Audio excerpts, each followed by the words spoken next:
Actually, pangalawang bili ko na to. Yung ginagamit na namin ngayon is mag-expire na. Ayan. Ayan, na-install na rin dito yung SIM. Ayan. Connected to device pero can't provide internet. Congratulations, you have successfully registered your SIM. Ayan, 27 Mbps. So, successful yung activation natin ng itong smart.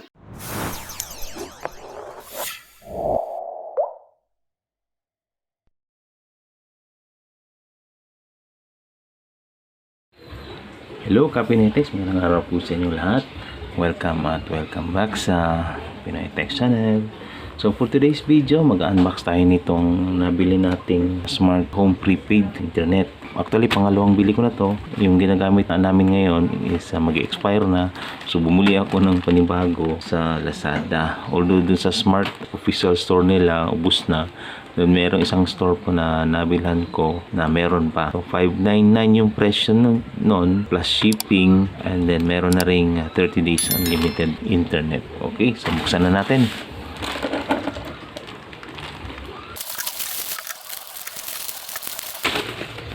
So ito na nga, naka-sealed pa siya. Meron siyang 599 lang, at meron siyang only wifi for 30 days. Ayan. So, buksan na natin.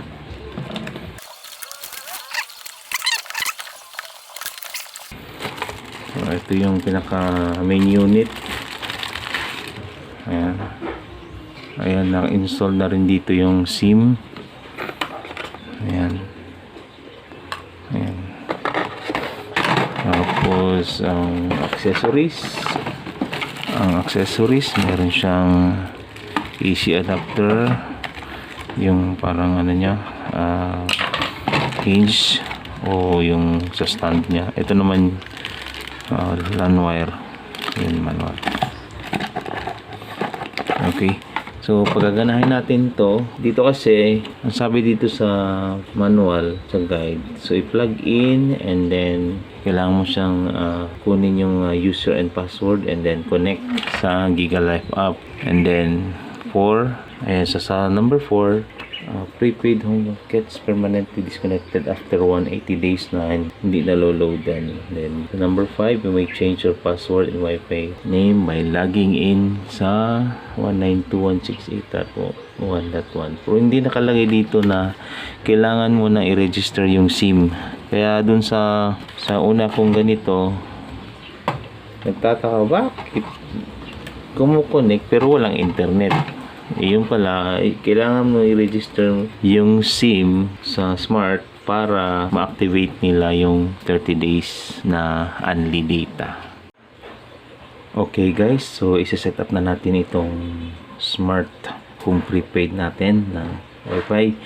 So insert lang natin itong power para ma-turn on na natin to. So nga pala, ito yung sinabi ko kaninang hinge, kasi pwede itong isabit or pwede siyang i-stand, kumbaga yung stand niya.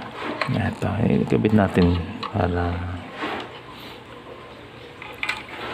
okay, yan, and then ito pinaka-stand niya. Ayan. So dito sa gilid, ito yung reset button, power switch on off. Ito naman yung sa LAN, and then yung mula sa power adapter. So, insert na natin.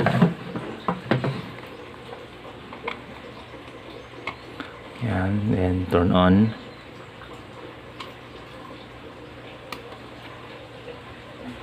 Ayan. So, turning on siya. Hintayin natin na mag-steady yung signal. Itong Wi-Fi. Ayan, yung tatlong yan. Blinking yung signal. So, red pa. Okay, so connect tayo dito. Follow natin yung number 2 o yung step number 2 na punta tayo sa settings. Ayan. Tapos Wi-Fi, and then ayan, ito yung isa, may nakita na, may na-detect na siya na yung cellphone natin may na-detect na Wi-Fi. So connect tayo dyan. Type natin yung password. Smart Pro.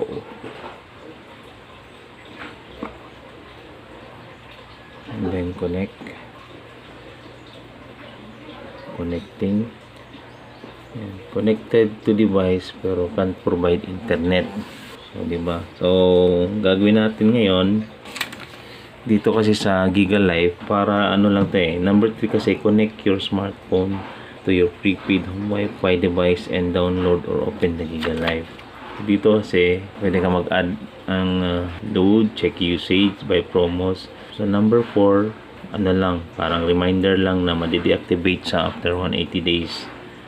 And then pwede din tayo mag-log dito sa 192.168.1.1 na IP address para i-change yung password.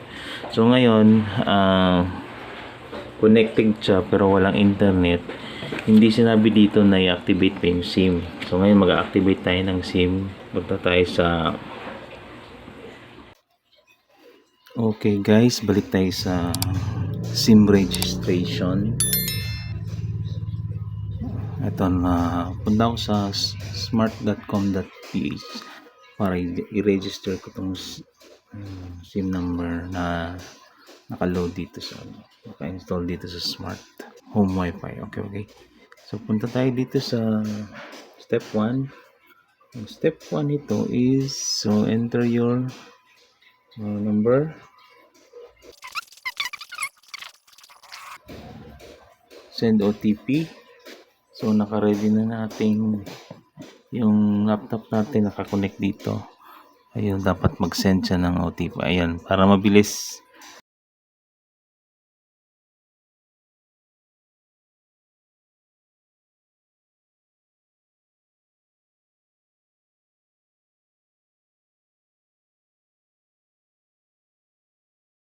Kasi kanina nag-out pa tayo, tapos nilalagin uli natin yan. 543197.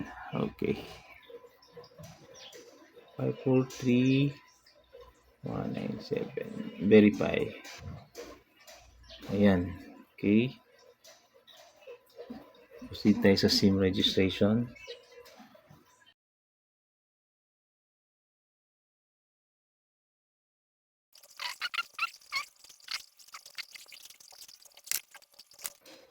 Okay. Successful. Yung ID. Doon na tayo sa details.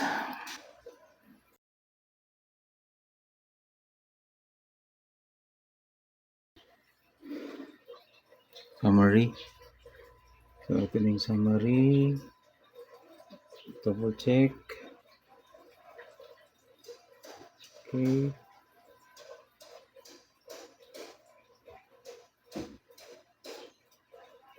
Then, submit. Congratulations, you have successfully registered your SIM. Ayan. So, registered na ang SIM. So, titingnan natin dito ngayon kung makakapag-internet na to.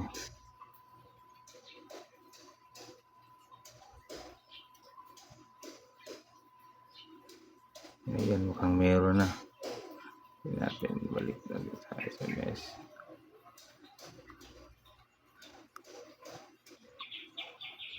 Ayan.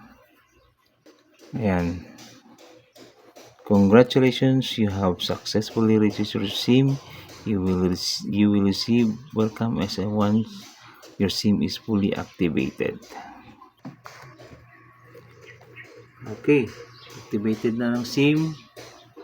And then, okay, welcome.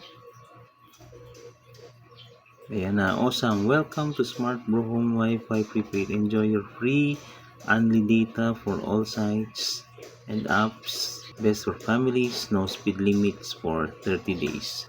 So ngayon magi-speed test tayo dito. Ayan. Tingnan natin speed niya.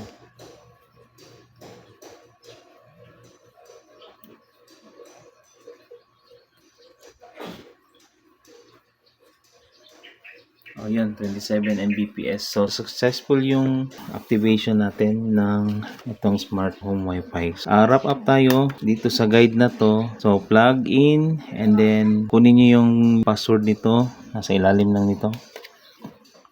O, nasa likod. Ayan, dito sa likod. And then, wag na muna to connect sa GigaLife kasi hindi natin nagamit yung step number 3. Yan. So, reminder lang tong step number 4 na 180 days kapag hindi na load, madi-deactivate. And then, sa 5, kailangan mo mag-login dito. Hindi pa to activated Kailangan mo mag-login dito gamit itong IP address ng 192.168.1.1 para sa OTP, change password na rin, and then reconnect. And then, be ready kasi mag-send ng OTP itong smart.com.ph kung saan dito natin i-register yung SIM number nitong binili nating smart home wifi. Okay, kapag na-register na, magsisend ng message na activated na yung internet nito. Okay, so that's all for now.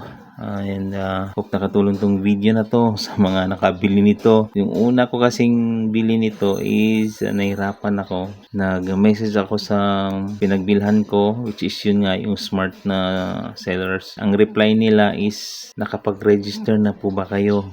So yun, nung register ko, nag-reply after ng registration na activated na yung internet nito. Okay, maraming salamat po. Hope nakuha natin kung paano to i-activate kasi wala dito So dun sa papasok sa number 6, guide, step number 6 yung activation nung SIM. Okay, hanggang sa muli po dito lang sa Pinoy Tech Channel. Bye bye.